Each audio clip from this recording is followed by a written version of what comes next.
Olá, amigos do canal Paulo de Tarso, sejam muito bem-vindos a mais um episódio da nossa querida série Saúde em Espírito. Fiquem todos à vontade nessa nossa pequena conversa, nessa singela reflexão de hoje.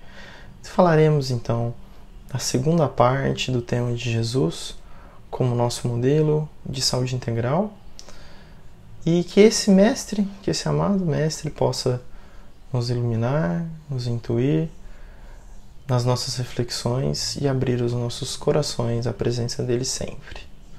Vamos lá então?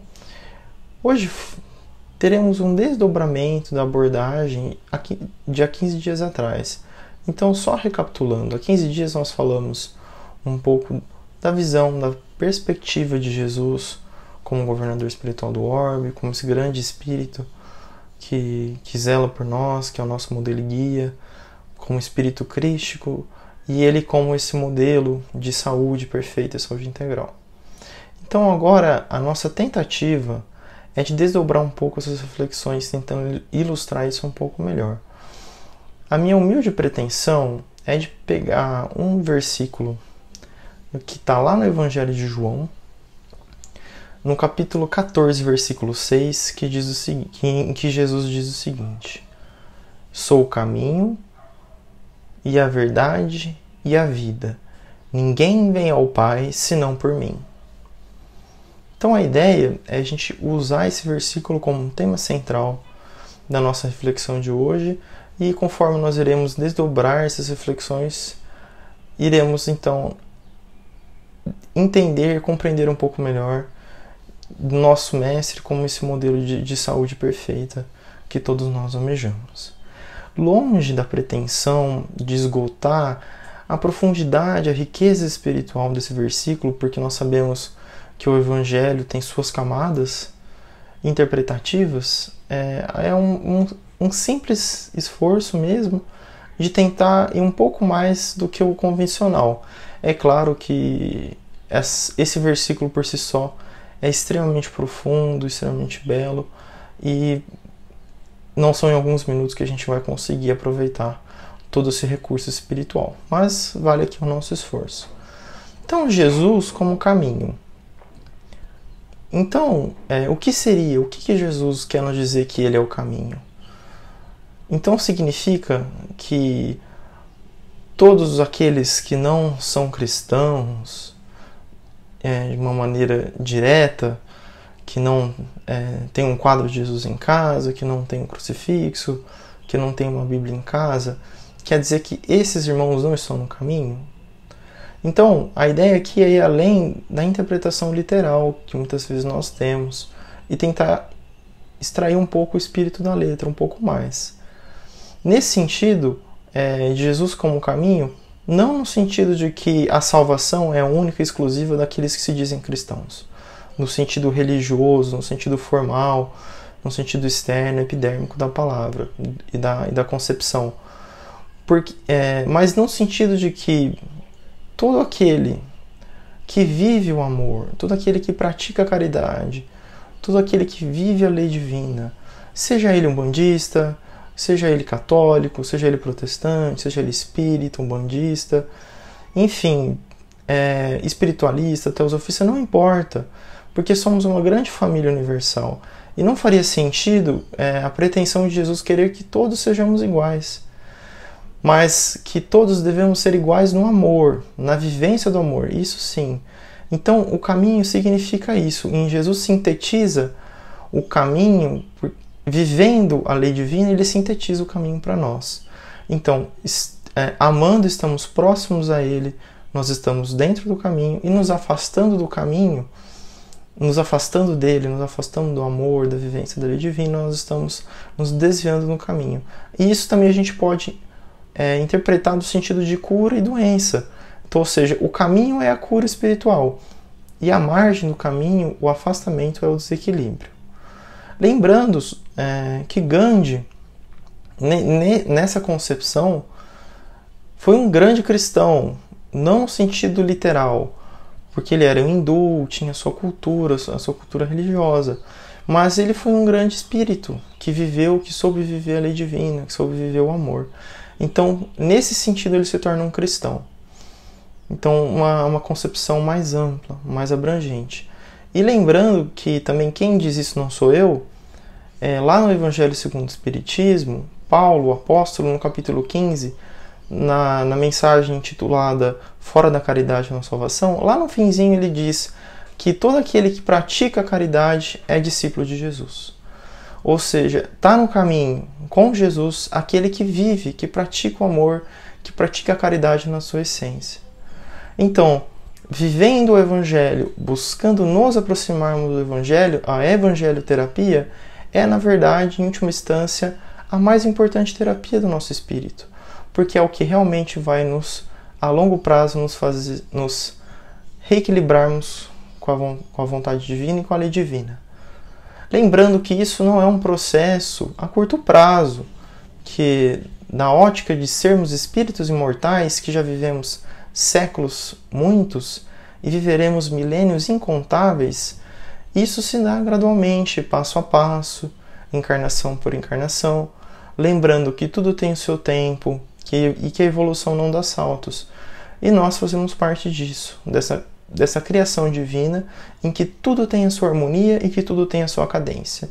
Então é claro que sem querermos atropelar a nossa própria condição evolutiva, mas esse processo se dará naturalmente com todos nós, cedo ou tarde, mas se dará também.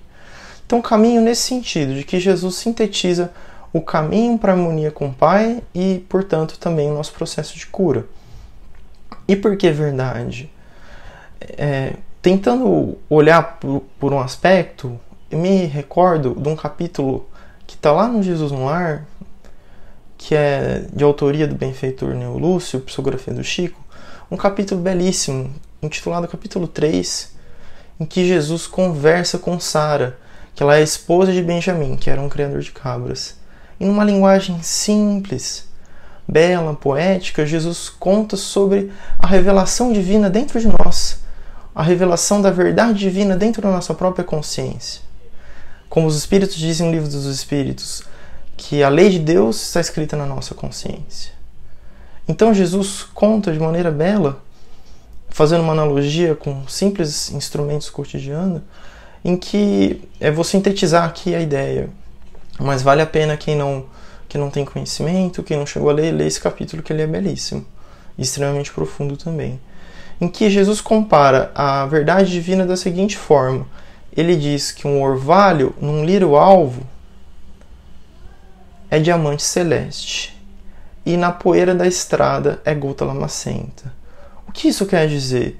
Que quando nós, espíritos, estamos mais purificados, ou seja, com menos ódio, com menos orgulho, com menos egoísmo, com menos imperfeições, menos apegado à vida física, às imperfeições da matéria, mas nós estamos purificados e mais a verdade divina pode se projetar em nós. Nós iremos cada vez mais evoluídos, cada vez mais perfeitos, mais purificados, nós iremos compreender a verdade divina de um prisma, de uma ótica mais elevada e com menos interferências da nossa parte. E da mesma forma, a gota lamacenta seria o quê? As impurezas, as imperfeições que fazem com que nós ainda enxerguemos a verdade divina num aspecto muito pessoal, muito turvo, muito impreciso, cheio de defeitos e deturpações. Então, como Jesus, como se nos dissesse assim, da mesma forma que ele diz, bem-aventurados têm puro coração, pois verão a Deus. Ou seja, aqueles que se purificam, que purificam o sentimento e que estão nesse caminho, eles naturalmente irão ver Deus, ou seja, irão vivenciar essa verdade divina na própria consciência. E isso acontece de uma forma gradual. Então, à medida que estamos no caminho, iremos progredir nessa subida espiritual, ascensão espiritual, degrau a degrau, fase por fase, etapa por etapa. E o que isso pode ter de relação com o nosso processo de cura e Jesus como esse modelo?